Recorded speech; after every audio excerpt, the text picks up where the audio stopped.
Nessa aula, vamos considerar o problema da designação, também conhecido como problema de atribuição ou problema de alocação. Na verdade, é um caso particular do problema de transportes, já visto em pesquisa operacional 1, na sua forma mais básica.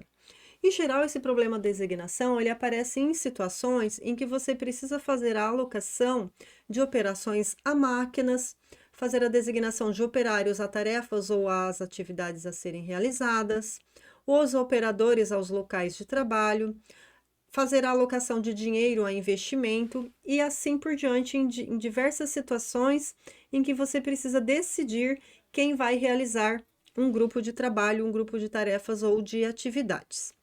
Dependendo do seu contexto, esse problema pode aparecer no formato de um problema de maximização ou num problema de minimização. Na forma mais simples do problema da designação, que é o que chamamos caso básico do problema de designação, precisamos ter as seguintes premissas.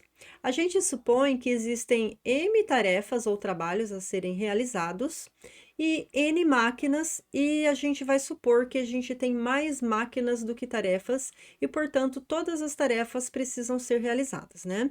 Então, cada uma dessas máquinas, ela é capaz de atender ou realizar essa tarefa com um custo CIJ, dependendo do contexto dessa atividade a ser realizada.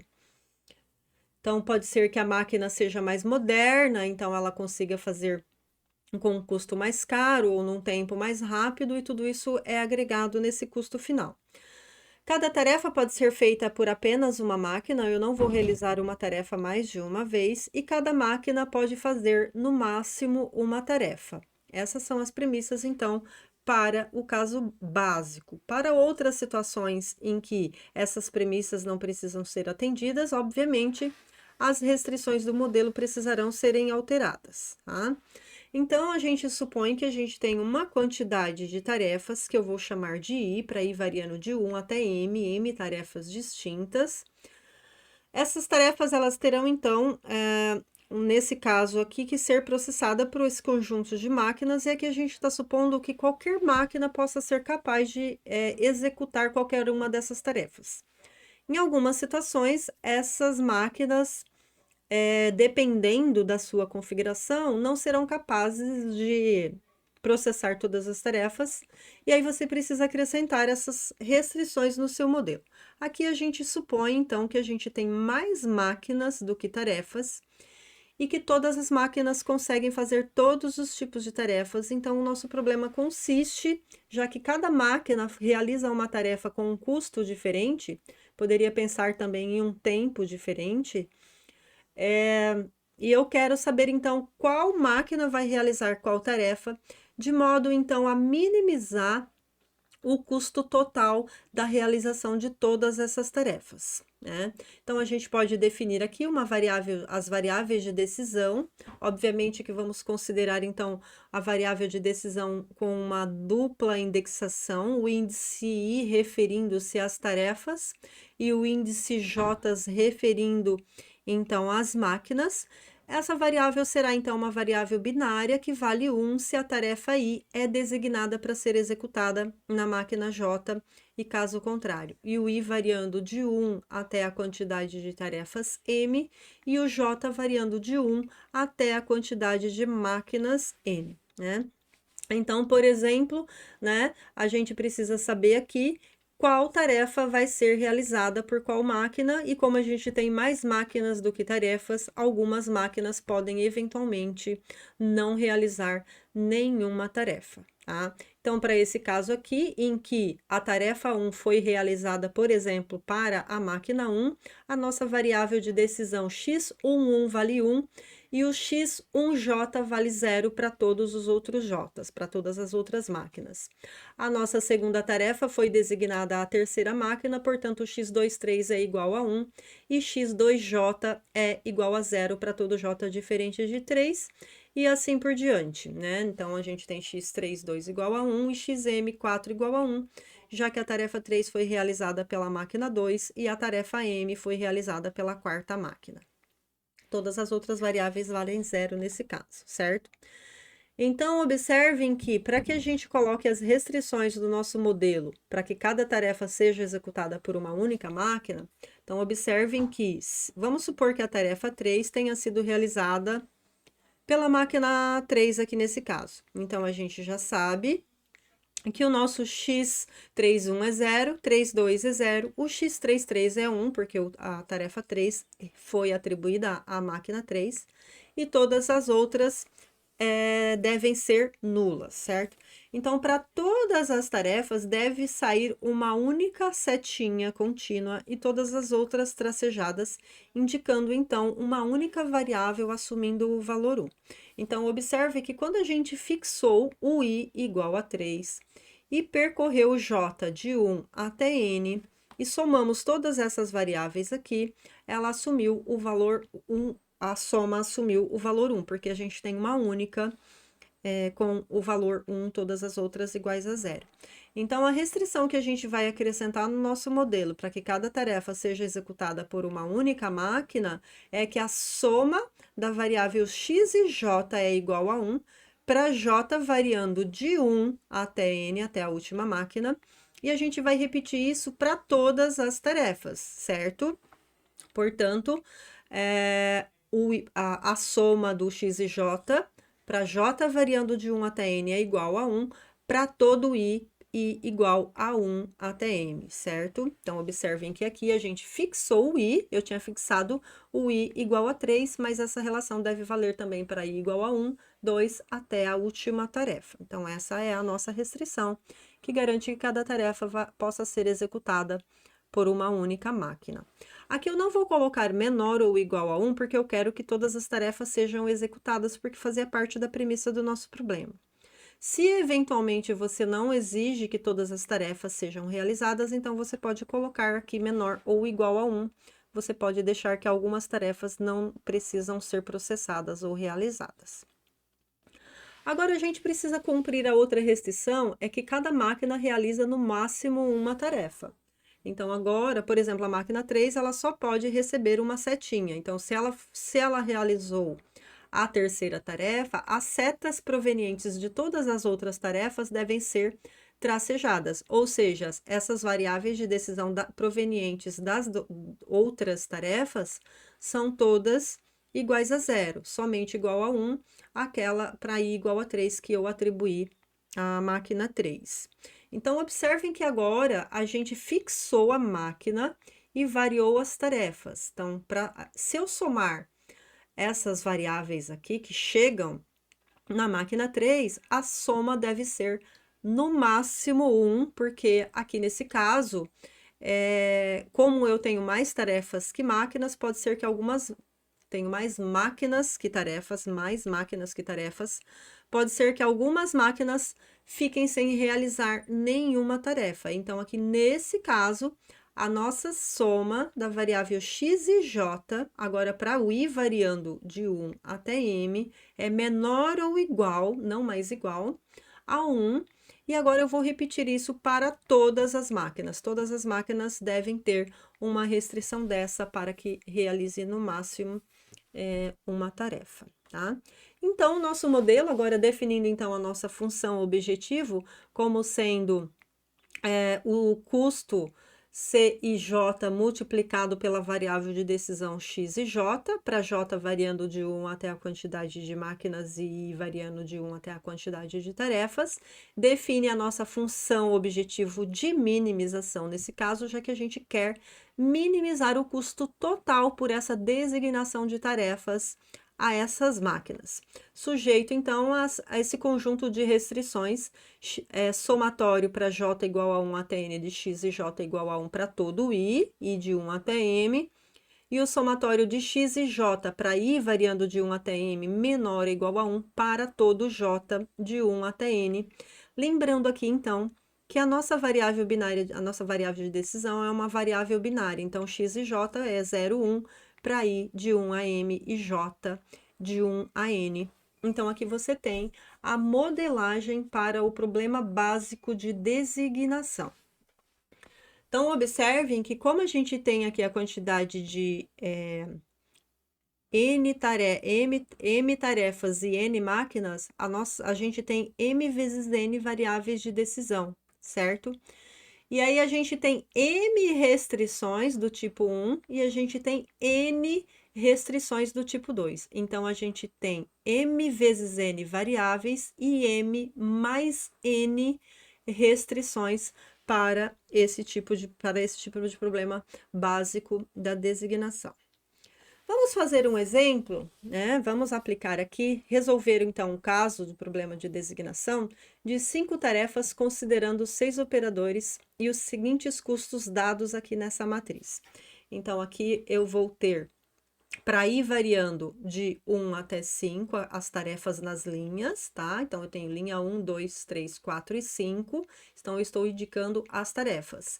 E os operadores eu vou indicar aqui nas colunas para J, variando de 1 até 6. Então, por exemplo, para aplicar a tarefa 1 ao operador 6, por exemplo, 1, 6, então eu terei um custo de 2. Para aplicar a tarefa 5 ao operador 3, por exemplo, eu terei um custo de 9 e assim por diante. Então, 6J é o custo de indicar a tarefa I para ser realizada pelo operador J, tá bom?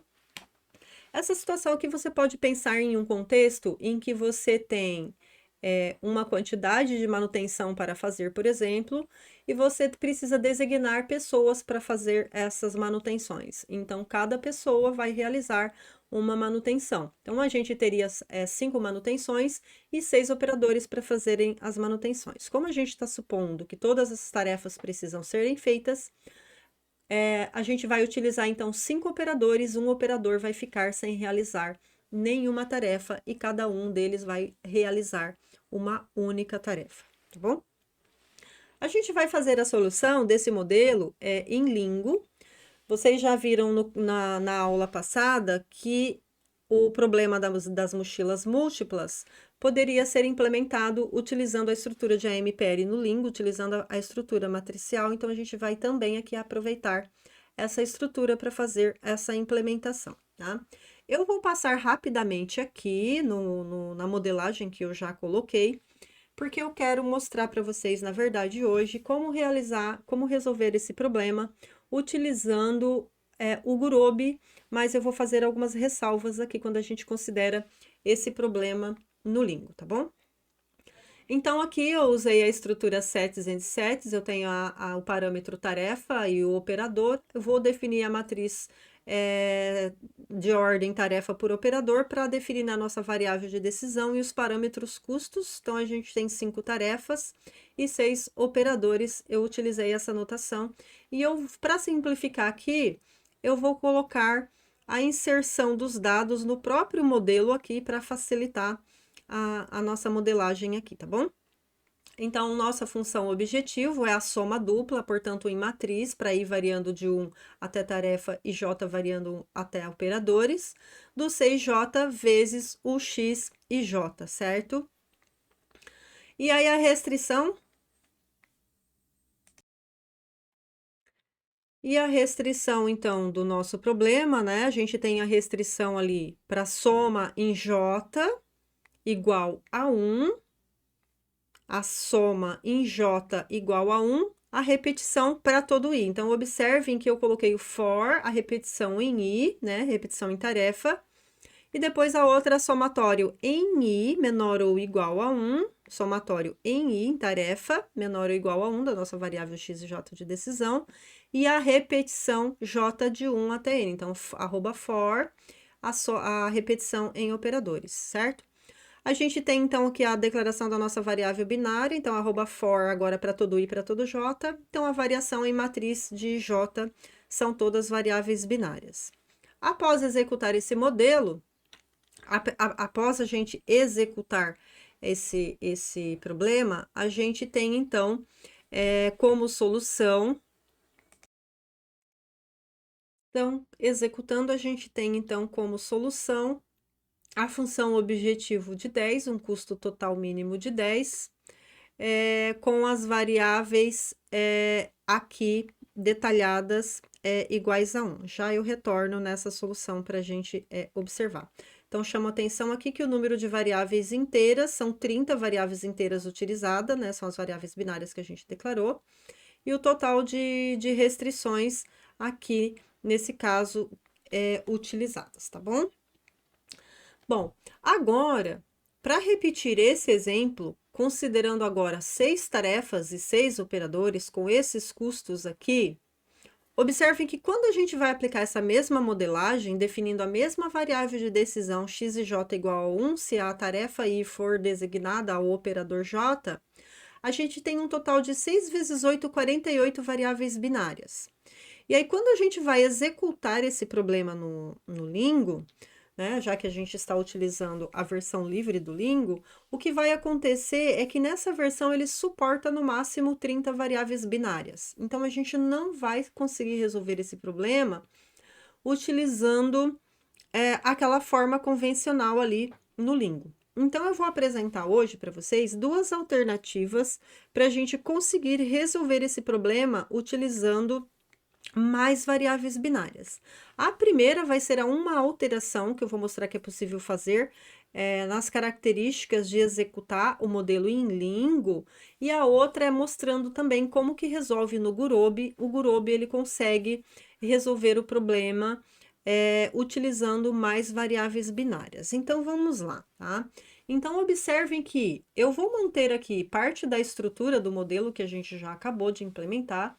Eu só alterei aqui a tarefa, agora são 6 tarefas e 8 operadores. O exemplo que a gente acabou de fazer era 5 e 6 que tinham 30 aqui. Então, agora a nossa matriz agora é 6 por 8, a gente tem 48 variáveis binárias aqui nesse caso.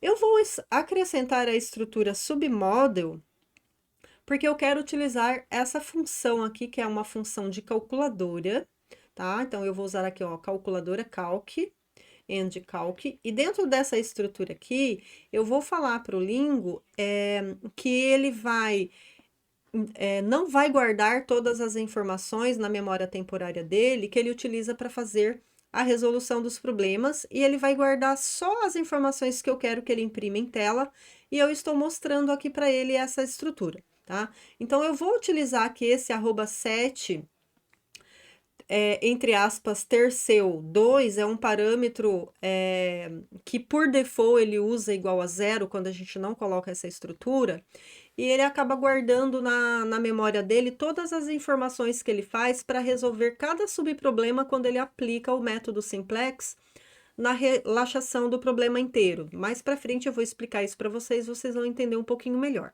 Agora eu só vou colocar essa estrutura aqui, e quando eu rodar o problema, ele vai conseguir resolver esse problema, mesmo ele tendo ainda 48 variáveis binárias, tá bom?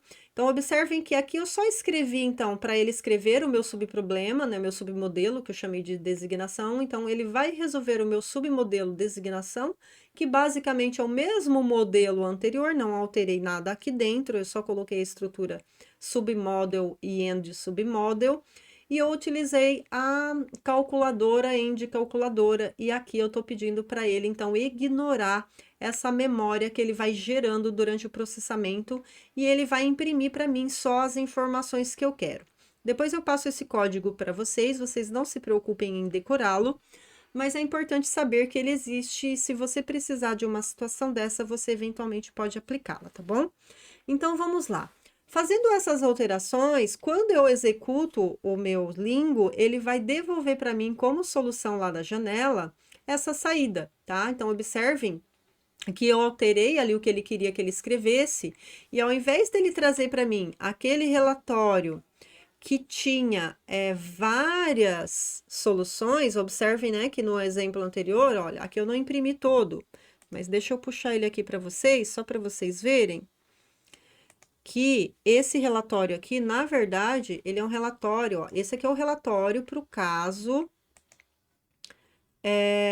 5x6 que a gente considerou inicialmente. Então, assim, ó, ele vai trazendo muita informação aqui dentro, né? Então, esse relatório aqui, e aí, para cada variável que ele resolve aqui dentro, ele tem um subproblema, e ele vai guardando na memória dele esses subproblemas, a solução de cada subproblema para depois apresentar nesse relatório aqui final a solução como um todo. Então, é por isso que acaba explodindo lá a memória dele e ele não consegue resolver, tá? Então, quando eu coloquei na estrutura, essa estrutura aqui, olha, eu quero que você imprima para mim só o título do problema, vai imprimir para mim só as variáveis que são diferentes de zero, quem fez a tarefa, o número da tarefa, quem foi o operador que fez a tarefa com um custo, certo? E aí ele gera esse relatório aqui para mim. Então, o problema, o nome do problema, a alocação é dada por quem, o nome da tarefa, que aqui eu nomeei de T1 até T6, quem foi o operador que realizou aquela tarefa e com que custo e o custo total dessa alocação. Então, observem que essa estrutura de escrever o relatório é muito mais simples do que a outra, tá? E aí ele consegue resolver esse problema. O ruim é que ele não vai conseguir aplicar essa estrutura aqui para qualquer tipo de problema. Para esses problemas que são problemas de designação, ele acaba conseguindo resolver, mas nem sempre, nem sempre esse truque de usar o ter seu 2 ali acaba funcionando. Então, o que eu quero mostrar para vocês é um que funciona sempre, né? Então, como eu vou saber, professora, se aquela estrutura vai funcionar ou não? Para problemas de designação, ele vai funcionar, tá bom? Então, veja bem, né? A gente vai resolver agora aquele mesmo problema usando o Gurobi lá no site do newserver.org/news, que eu coloquei aqui, vou deixar disponível para vocês esse material. E a gente vai preparar 3 arquivos para fazer a alimentação lá no site para resolver esse problema. Então, a gente precisa do problema um arquivo para o modelo, que é um arquivo escrito em AMPL, tá? É a Mathematical Programming Language, um pouco parecida com a linguagem de programação matemática que a gente já estava utilizando no Lingo, só que alguns parâmetros e conceitos são escritos diferente, eu diria que de uma forma até mais simplificada, eu até prefiro a linguagem do Gurobi do que a do Lingo. Vamos precisar colocar um arquivo de dados e um arquivo de comandos de execução, né, para rodar o modelo. Então, é isso que a gente vai fazer aqui. E aí, o interessante é que a gente pode escrever o nosso modelo e pode resolver o problema de 5 por 6, 6 por 30, enfim, não importa, só alterando o arquivo de dados. Então, a gente coloca um arquivo de dado para cada tipo de problema e na hora de resolver, a gente só altera, então, o arquivo de dados e o modelo mantém-se o mesmo, tá? Então, a estrutura que a gente vai utilizar ali para escrever esse modelo que a gente acabou de considerar é essa aqui. Então, a gente vai começar num bloco de notas, abre um arquivo de bloco de notas, e você vai utilizar essa estrutura aqui. A gente vai utilizar a palavra reservada de parâmetro. Vamos informar, então, MN, que são os parâmetros que a gente vai utilizar, que seriam a quantidade de tarefas e a quantidade de máquinas. O custo que a gente vai precisar na nossa função objetivo e o domínio de variação dele, que vai ir variando de 1 até o número de tarefas, J até a quantidade de máquinas, tá bom?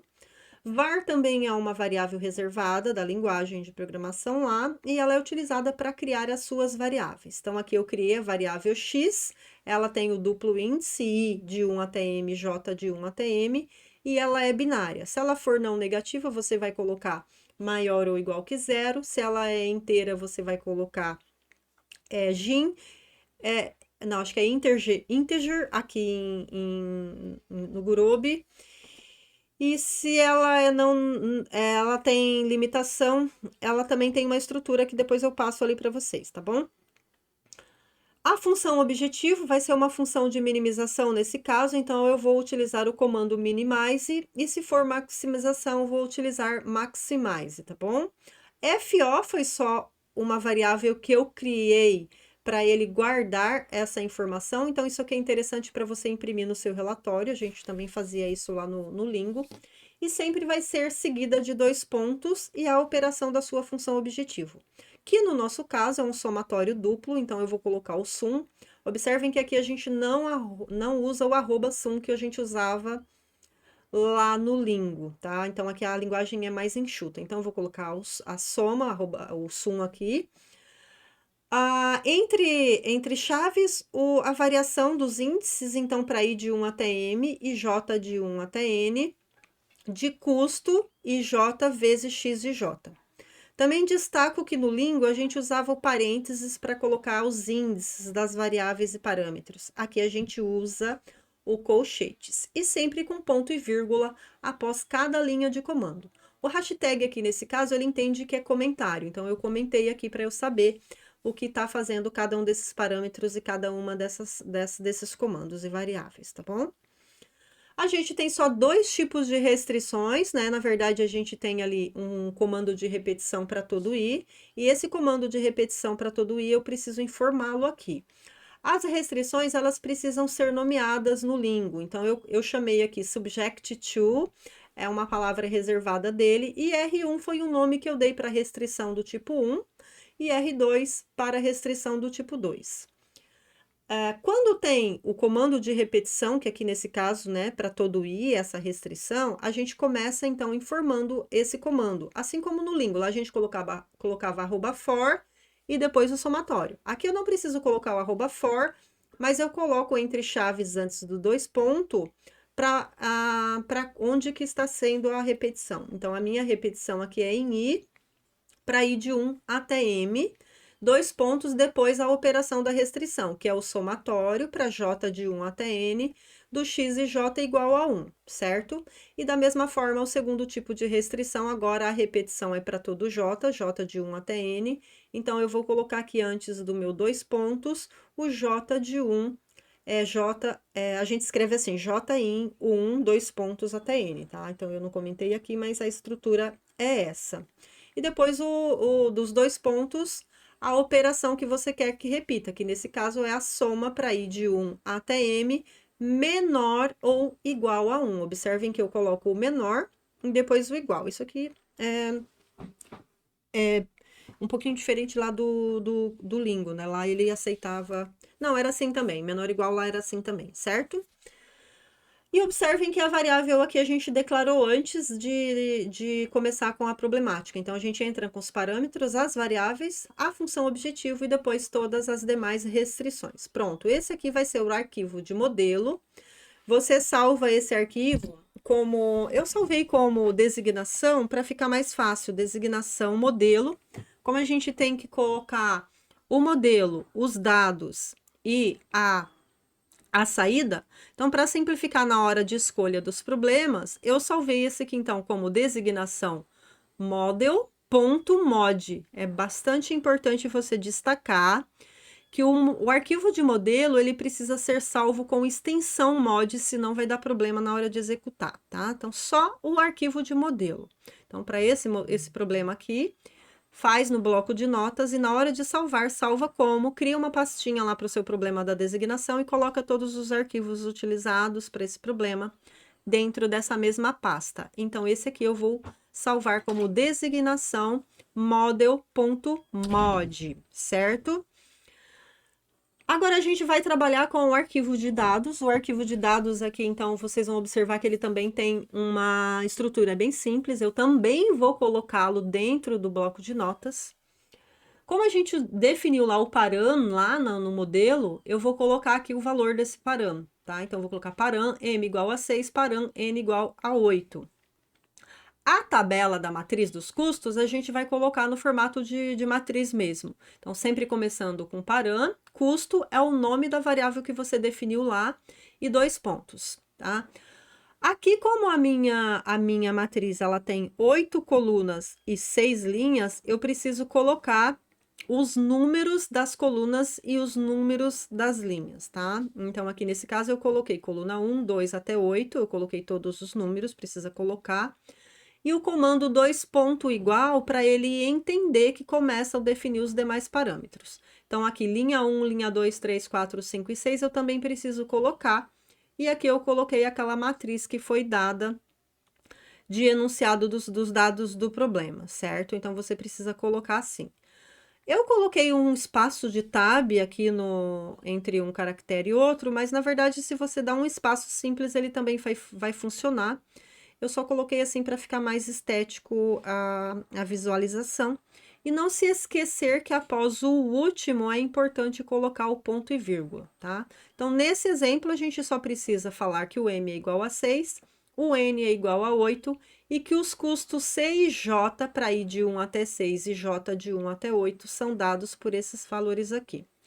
Esse arquivo de dados eu vou salvar como sendo designação.dados. E o de saída, eu preciso pedir para ele resolver o meu problema, então eu preciso colocar o comando solve. Display FO é para ele imprimir o resultado da minha função objetivo, e display X e J para ele imprimir para mim os valores das minhas variáveis de decisão, tá? Depois vocês vão observar que é possível colocar mais comandos aqui. Eu vou imprimir tudo para vocês observarem, mas é possível também colocar para que ele imprima somente os valores diferentes de zero, né? Futuramente, em outros problemas, a gente vai observar como isso pode ser feito. E o arquivo de dados e o arquivo de saídas, eles precisam ter a extensão .dat, tá bom? E aí, depois que você executa esse problema lá no new server, certo? Então, fazendo a implementação aqui no new server, você depois, deixa eu só voltar aqui para quem faz tempo que não usa, né? Então, lá no newserver.org /news, vocês vão escolher a opção. Deixa eu voltar mais um, que acho que já foi um passo aqui. Vocês vão escolher aqui, ó, submit a job to news, tá? Então, vocês vão submeter um novo trabalho. Vocês vão escolher, como a gente está trabalhando com programação inteira binária, então eu vou escolher aqui a Mixed Integer Linear Programming, que ele já consegue resolver aqui tanto os inteiros, quanto binário, quanto misto, tá? Então, eu vou escolher a opção aqui, Gurobi, na linguagem AMPL. Dá para escrever também em GANs, para quem já fez GANs ali em PO1, dá para fazer também, assim como outras. Inclusive, dá para misturar também Python, dá para fazer bastante coisa aqui dentro. Eu vou utilizar o AMPL, que é o que a gente já está acostumado. Aí, você vai colocar o seu arquivo de dados, tá? Então, eu vou colocar aqui o meu de modelo, desculpa, ele pede primeiro de modelo, né, ó, model. Então, eu vou colocar aqui o meu model. Então, observem que salvando a estrutura já como dado, modelo, fica mais fácil para você selecionar. Então, agora eu vou querer o arquivo de dados e, por fim, o arquivo de saída. Ele vai provavelmente pedir um e-mail. Então, você completa ali com um e-mail, ele manda esse resultado no e-mail também. E aí, você submete e ele vai esperar um tempo. Como o problema não é muito grande, ele vai resolver rapidinho, tá? E aí, após a execução desse problema, ele traz essa saída aqui. Já eu volto lá para mostrar para vocês, tá bom? Então, ele vai trazer o FO igual a 10. FO igual a 10, realizando essas tarefas aqui. Então, observem que aqui, se vocês observarem, na hora de escrever, ele colocou transposto, olha, até coloca aqui, ó, transposto, TR, tá vendo? Então, tem que tomar cuidado aqui. Então, o que ele fez foi o seguinte, ó, então, eu tenho o I variando de 1 até 6 aqui e o J variando de 1 até 8 aqui. Então, eu vou olhar assim, ó, a tarefa 1 foi realizada pelo operador, a tarefa 1 tá aqui, a tarefa 1 foi realizada pelo operador 2, T1 foi pelo P2 com o custo de 2, tudo bem? A tarefa 2 foi realizada pelo operador 4, a tarefa 2 pelo operador 4. A tarefa 3 pelo operador 3, a tarefa 3 P3. E por fim, a tarefa, por exemplo, a 6 pelo operador 6 aqui também, T6, P6 igual a 1. O operador 7 não realizou nenhuma tarefa, tá? Então, observe que a gente ficou com uma tarefa, um operador sem realizar nenhuma tarefa. Assim como o 5, olha, o 5 também não realizou nenhuma tarefa. E foi exatamente o que aconteceu com a resposta que a gente obteve no Ling, ó. No Ling, ó, o 2, o 3, 1, 2, 3, 4, 6 e 8. Nem o 5, nem o 7 tinham realizado, tá bom? Então, deixa eu voltar aqui no navegador. Observem que agora, ó, ele já executou, ele trouxe aqui a nossa solução, função objetivo de 10. ele usou 7 interações simplex, então ele resolveu 7 problemas simplex lá dentro para poder conseguir chegar nessa resolução. Então, aqui ele também marca 48 variáveis binárias, 48 variáveis todas binárias, são 14 restrições, lembra que era n mais m, 6 restrições de desigualdade, restrições de igualdade, sendo 8 de igualdade dentro dessas 14 aqui, dessas 14 restrições, tá? Então, ele traz um relatório aqui com essas informações, tá bom? Então, voltando aqui para os nossos slides, já estamos quase finalizando. Então, observem que quando essa estrutura é uma estrutura bem simples, né, para escrever a linguagem. Então, assim, ó, o problema aqui não trouxe nenhuma informação do problema em si, dados do problema em si, tudo genérico, né, tudo parâmetro M, N, enfim, as variáveis e as restrições.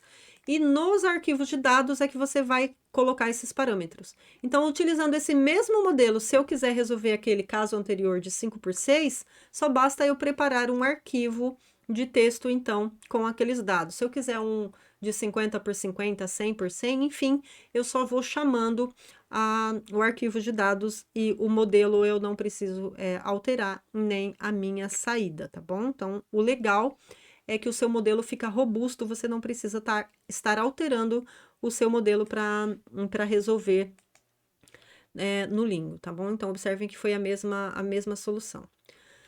O problema da designação generalizado, ele já requer uma quantidade de recurso para cada execução. Quando o operador vai realizar as tarefas, ele tem uma determinada, ele usa uma quantidade de recurso para fazer essa tarefa e ele tem uma quantidade máxima disponível.